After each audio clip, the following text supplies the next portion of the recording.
பாண்டவர்களை காப்பாற்றியது யார் தெரியுமா? ஒரு சிறிய எலி.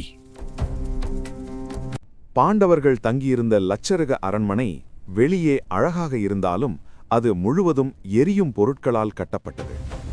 ஒரு இரவு துரியோதனனின் கொடிய திட்டப்படி அந்த அரண்மனைக்கு தீ வைக்கப்பட்டது.